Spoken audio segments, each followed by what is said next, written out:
välkomna till dagens samtal mellan Petra Lindholm och Kati Kivinen som är chefskurator för samlingarna på Kiasma. Men ni har också en historia och känner varandra lite sedan tidigare. Idag kommer samtalet vara på engelska, men båda förstår svenska. Ja. Så om det dyker upp frågor vid något tillfälle så kan det vara på svenska. Och Petra har sagt att om hon känner sig osäker på ibland så kanske hon brister ut i svenska också. Ja, och ni får ju såklart om ni har frågor så får ni fråga på svenska. Ja. Mm. Och du är bra på svenska, Kati. Ja. Men jag lämnar över till er och välkomna. Tack så mycket. Thank you, Magnus. And it's a pleasure to be here, especially with Petra. It's been a while. We've done anything sort of like together. But we do have a bit of a background. I've been writing on Petra's works on several occasions, and I was going to my archives and I noticed that it was almost 20 years ago, almost, when I wrote about your work. And then I tried to think also what was the first piece that I saw and where I saw it, but I didn't remember, but just found this text where I was writing about your work, that you are a cinematic poet of longing, which of course probably was my late 20-something person looking at your works and feeling very sort of like emotional with the way how you work with moving image and especially with sound and singing. And those been always the topics and parts of your work that have been mostly kind of like which have intrigued me in many ways, how you use sound in connection with the moving image. But today we are here in your new exhibition, The Fever, and with two new bodies of work. So in the front room, the textile works, the Book of Changes, and then in the back room, the video Bystanders. So if you haven't yet seen those, so please, at least after the discussion, take a look. And I'm not sure if you mentioned, but you are free to ask some questions towards the end of the discussion, so please keep those ideas in your mind. But let's start with The Fever. What are the things and ideas, for example, behind there? Because I have the feeling that it's somehow continuing a process that you've been probably working on 4 or 5 years. You have had some exhibitions and some works, like the Empty Vessels film, which dates already back some years. And in these works, you've been looking at our, let's say, planet and different places like high mountains, also glaciers, and there is this sense of, let's say, worry over the environment and nature. And now in Fever, even with the Bystanders film, it even feels that it's even more urgent. So am I reading wrong what you are aiming with this body of works? No, I started the project with reading a lot of books about the end of the world and the apocalypse coming, and Royce Cranton, for instance. But then I've been also interested in how we cope with that in our daily life, and I was sort of having an anxiety about the whole situation for a while, but then I started to look at it from a distance. And I wanted to see the earth from outside, and I knew that I have to have that in my film, that there is a little dot out in the universe that is our planet, and to see it a little bit from there. And now when I live more secluded in the forest, I have patiently listened to the forest and also on a bigger scale the whole planet, what it's telling me. So we have a ongoing discussion, me and Mother Earth, about the situation and what I can do. And that came in probably somewhere in the middle of making the film. First it was more of me like being quite negative, and then some glimpses of hope came in. And that's how it is every day. life is like that. We read the news and we're sad, and then we have some good things coming, and it just bumps back and forth. And how and I'm thinking about how we can deal with that to stay sane somehow. When I was watching first Bystanders, the new film, I was first kind of like thinking that at first it felt very positive. You have the multiple sunrises, and the sun is multiplying, and it seems very much in the beginning that the sun, this kind of like a glowing huge ball on the sky, almost like a hole on the sky, is the main character. But then towards the end there are also, as you mentioned, the planet comes in. But then actually when you look it several times, then it also starts to be a bit more kind of like an alarming element, the whole sun, and especially the size, because it almost comes to you in the film. It's so big, you can almost sense the kind of like the heat of the sun on your face. And also there are moments when there is rain, so you can almost sense the rain and also the wind on your face when you look at the film. So how it is, you mentioned that there is the both sides, both kind of like positive and negative, but then is it alarming? Yeah, it is definitely a strong force, but it's also a necessity. We need to have the sun, and I think in Småland for December and November we had 3 hours of sun.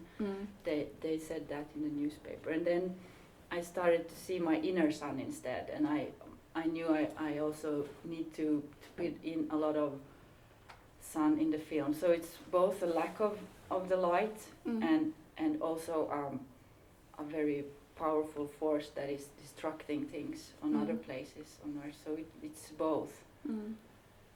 And the singing in the beginning, there's like a quite fragile voice singing about it's a sunny day again and again and again and again, and we had that kind of a summer a few years ago as well, with the sun blazing all the time, and it's something special to just stand and watch. You can't really do anything about it, how the sun is behaving. It's true, these kind of like extremes in climate that are coming more and more regular. They seem to be kind of like both nicely in the film. You mentioned now the sound, and I also said that that is also something that I've always been very fond of in your works, especially because it's often you yourself doing the singing and doing the compositions and doing the lyrics. Is it equally important to you, the sound, as the moving images? Does the sound always come after the moving image, or is it sometimes the other way around? I would be curious to know more about that. The sound is the most important part, I would say. It takes definitely longest to make the sound for my films. And for this one, I listened a lot to Led Zeppelin before I started. Yeah. and especially a song called Thank You. And in the beginning he sings that if the sun refused to shine, I will still be loving you. If the mountains crumble to the sea, there will still be you and me. And those two sentences were, they moved me so much that I just felt that this is the force for my film. This is where it all comes from. And I saw it as me and the earth somehow. That was about, it's basically a love story, I think, the song, but for me it had another meaning. And in the end of the film I have the ending of the organ of that song played backwards, but you can't really hear it so much here, but I played so when I started the sound, I took that song and I put it backwards and I started to mix it up and make samples. So that song was the starting point with all the other sounds around it. And then it's like an unconscious process. Songs comes to me and I wake up in the morning and I have a new thing that I just know that I have to record, and put in there somewhere, Mm. and then I find a picture where I want to use. So it's all waved into each other. So I would never just put a soundtrack on my imagery. So it must be both coming at the same time. Mm. And it's often when watching your films, you easily get the feeling it's like the sound or the soundtrack is really actually even it gives the rhythm also to how you basically do the montage or the rhythm of the film as well. Yeah. So kind of like you get this feeling that it's very strongly motivating the whole film. Yeah. But what about the lyrics? Kind of like, are you writing like poems, or how does it come, or do you have like some text which are there in the kind of like a drawer waiting for to be delivered in a film, or does it then come also in the process? Yeah, it comes in the process. I read a lot before I start a project as well, but not in a very academical way. I just put small notes here and there, and I pick up some words, and I hear discussions from people. There is something during the train ride. Someone is talking about alarm system that's not working properly, and they have a big problem with the alarm system, and also the codes for the phone and all kinds of accounts is going badly, and you don't remember your codes, and there is a security system kicking in, and that was something I picked up from discussions. But usually I just they show up. I walk in the woods and then I get the text somehow. It comes like that. Yeah. There are also some images here. I talk to these entities. They come to me and tell me what to do. So I have help when I do my films. Yeah. Yeah. Is it for you? Sometimes you've been working also with others making the sound for your pieces. Is it equally easy, or is it more difficult to work with someone else's lyrics and sounds? It's a much quicker process, I would say. Yeah. But it's actually, 2 times I worked with, first this video with the Ark. I used their music for one. No End? Video. Yeah. And then another time with a sound artist called Lars Åkerlund. And that was a much more simple project. Okay. Yeah. But I'm so stubborn. I want to do it myself, even if I would need help sometimes. I just go through the whole thing. Yeah. Yeah. When I came here, of course I saw some images already before, but what really kind of like blew my mind away was when I saw the textile works in the first room, and then I started to think that it's interesting. Would be interesting to know when an artist takes an endeavor, kind of like to start to work with another medium, because I think it was around 10 years ago when you did the Till Anne-Marie project, and then I wrote a text for you to that, and then you were doing the ceramic works along with the film, which was based on old family photographs. Like you have several pieces which are kind of like combining existing somebody else's images in your films.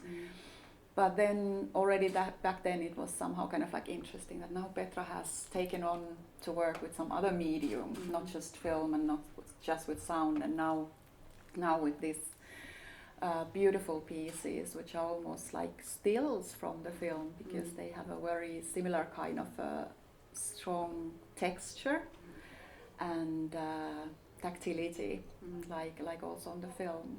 So how is it why did you end up to doing also other things than just films, and then how it is to work with the other materials? I get bored quite easily, and I have to move around to keep my brain working. I need to move my body around a bit, and then that is also. So then, for when I made this film, I made this at the same time as well. I need to have different stations in my studio where I can do it. It could, for some people it might get very scattered, but for me it's a good way to keep the energy flowing, to have mediums. And I think the ceramic came in because I was on a residency in Finland. That's when we moved back to Finland many years ago. There was a ceramic guy called Kim Simonsson, and he gave me some clay, and because I told him I want to make some chimneys in clay, and so he helped me with that process, and it was really nice. And then I continued a little bit with ceramics, but textile was somehow more easy for me to, because there was not so much process. I didn't need to burn it, and I still wanted to be accessible for me to do it by myself, and that I don't need help again from anyone. But so the textiles came from looking at a dusty with mist coming in, and then I thought I should try it with textiles. And then after a while that was a bit clumsy, so I tried to glue them together, the different fabrics, and so that's when I came up with this kind of technique. But it's beautiful how the technique actually is so visually similar here in these textile works like this in the film. Both are kind of like this, kind of like stacks of layers on top of each other, this kind of like a transparent or semi-transparent layers coming onto each other. So how did you end up with this kind of a visual language? You have in films used it for a long time. I was kind of like going back to your, let's say, body of films, and it has been there from the very beginning. And I, at least personally, link it very much with this kind of like either the poetic, cinematic language that you use, but then also that kind of like things are always a bit dreamlike, and also that somehow I have the feeling that you're a bit always distancing from the reality. So is that where the layeredness of things comes from? Exactly, yeah. Because curtains has always been important also in my films. There's always some kind of a curtain somewhere. And that is, to keep a distance, I think. And with textiles, because already when I started the mellan here, the art school, I saw how good everybody was they were very good painters, and I love color, but when I try to paint it, it always end up in a brown blob, and but I still feel so much for form and pictures. I wanted to make pictures, and then with these textiles it's easy because then the colors stay clear, and if something isn't working, I can just rip it off and I can start again. So it's a perfect technique for me to still get my emotions out into an image with that technique. Yeah. This body of work here, would it exist without the film? Because there are a lot of kind of like that. It's almost like having photographs, kind of like a stills from the film. There you see the similar kind of topics like in the film.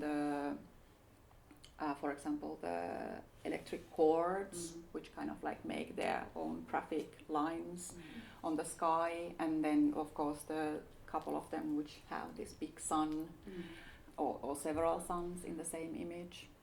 But it's also fascinating the technique that you use with those thin layers of organza. Was it just a trial or error how you found it? Yeah, and it still is. There is I find out different things, new things still from this technique. In the beginning I put a photo under and I put a textile on, but now it's only a wooden panel, and then I start exploring. But coming from the video field with just clear like videos, and there were always this topic of should we have video stills or not from the film, and should we try to sell the video stills, and I have never really liked that idea. So I have the whole time when I have done my videos tried to find another way out of that, and find something to complement the film instead. as maybe a part of the story, but not as video stills. And what about then the title, The Book of Changes? What's behind that? It's an old Chinese book of wisdom. What was the Chinese name of it? I Ching. Yes. Yeah. Where did that come from? Is it a familiar book to you, or is it important for you? Because I'm not that familiar with that one. Yeah, the year we spent in Nepal was a year of exploring all kinds of different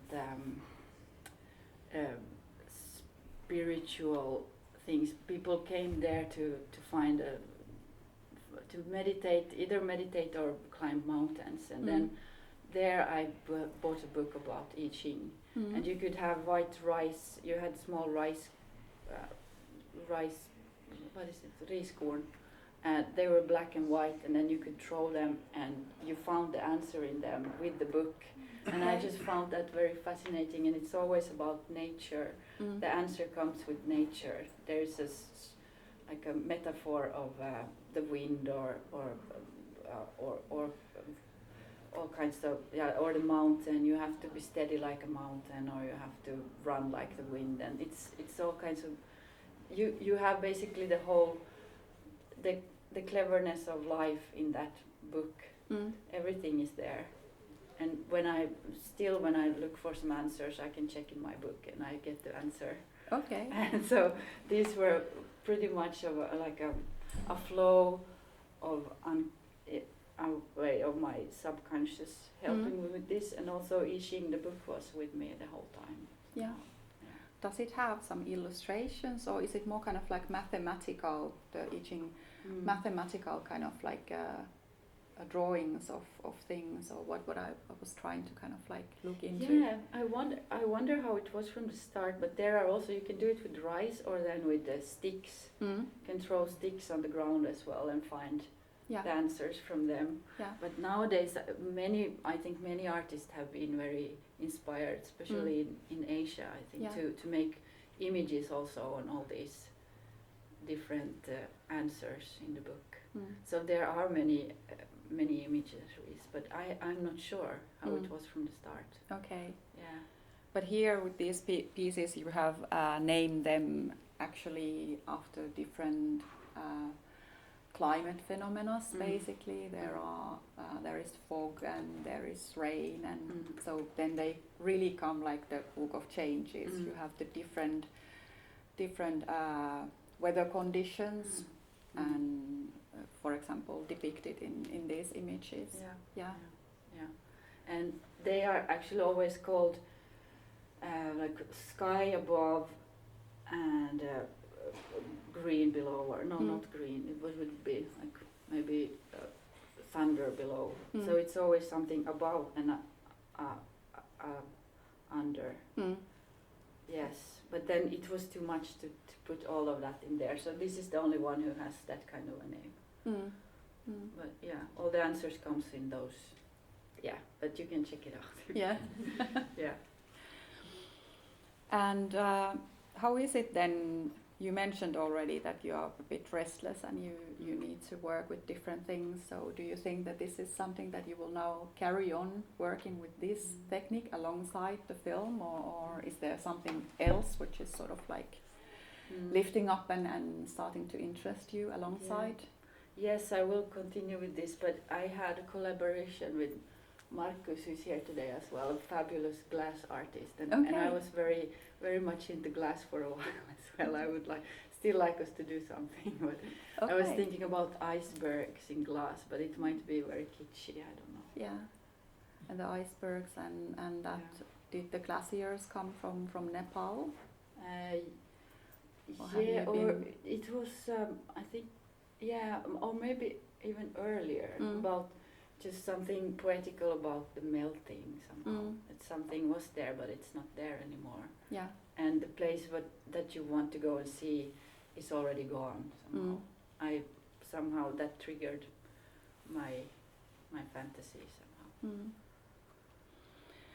somehow. This film is not so much about, let's say, perhaps memories and stuff, which has been always, I think, Mm. so strongly. Not all of the works. You have even works which are looking at the news feed and how, for example, war has been depicted in news or in television. But very strongly, you've been always looking into past and, for example, through other people's photographs or the family photographs or then just found images. But is it now kind of like that you are more in this moment, or does it come just from the subject matter that you're looking at our surroundings and our planet and the current conditions of the planet where we are living? Yeah, I wanted to stay in the now. I wanted to be here. Yeah. And also ask friends if they went somewhere for a journey to bring home some material for me, some films that they, or something that they had filmed with their phone or like found material, but still to stay in this moment. But even if I wanted to have the feeling of now, I still have used I have used from my older films. I've been reusing images and also buying images when I haven't been able to. Because usually before I traveled a lot and I filmed a lot and I got inspiration from that. But this time I have really tried to stay at home and go nowhere. And other people could, because everything is already filmed somehow. There is all the pictures are there. I just need to combine them and put it into this moment somehow. And is it saying, do you use also sounds? Kind of like, do you collect also sounds from different sources, or is that always something that you create? Yeah, that's from scratch. That Yeah. I have a similar thing to that recorder there, and with that one I record everything. Yeah. Yeah. I don't know, should we open floor for some questions or comments from the audience? Please feel free to ask from Petra. It's a great opportunity to ask, också på svenska. Ja. What you would like to know about the works? Ja. Tack för ett fint samtal. Det var så fint begrepp, my inner son. Kan du berätta mer om det? Är det liksom en relation du har till en inre son? Eller? Ja, det var någonstans jag läste eller bara som jag plockade upp det att om inte solen är där du är så kan du sitta och liksom se din inre soluppgång. Du har, och det är precis lika bra som D-vitamin. Om man gör det på ett bra sätt så funkar det faktiskt. Och jag har varit jättepigg hela hösten för att jag har gjort det här varje morgon. Hela familjen har varit så det är så mörkt, jag är så trött och alla var förkylda, men jag har liksom haft solen med mig. Det är ett tips för alla tror jag. Man kan, nu är solen tillbaks men när den försvinner igen så kan man göra så. Ja. So it could have been here already, the piece earlier, so people would enjoy in the beginning the sun. Yeah. And in the end it's almost like lava or something, which is kind of like bursting. Or in the beginning and in the end again. Yeah. Any other questions or comments? Maybe it's good to stop there with the sun. It's a good ending. Yeah. I have a question. Yeah. Do you have like artistical dialogues with other artists within you, with other art? So that I have like art friends that I talk to in my studio. Do you have dialogues with? Are we in real life now that I would see, är det som att jag har konstkompisar eller är det i min hjärna? Eller? I min hjärna. Ja, inte så mycket, mer de här kanske mer skogen och träden kanske pratar med mig. Det låter lite flummigt och sen också de här då kanske rymdvarelserna då som kanske.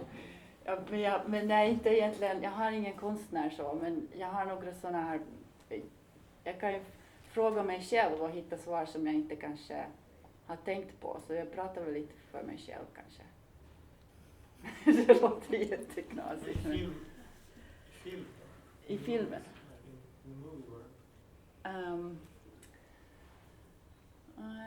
Men det är ju det är liksom någon slags röst som kommer, som till exempel när jag trodde att filmen var färdig så kom det en röst som sa att du måste sätta in wake up någonstans i filmen. Och det var bara tvunget liksom.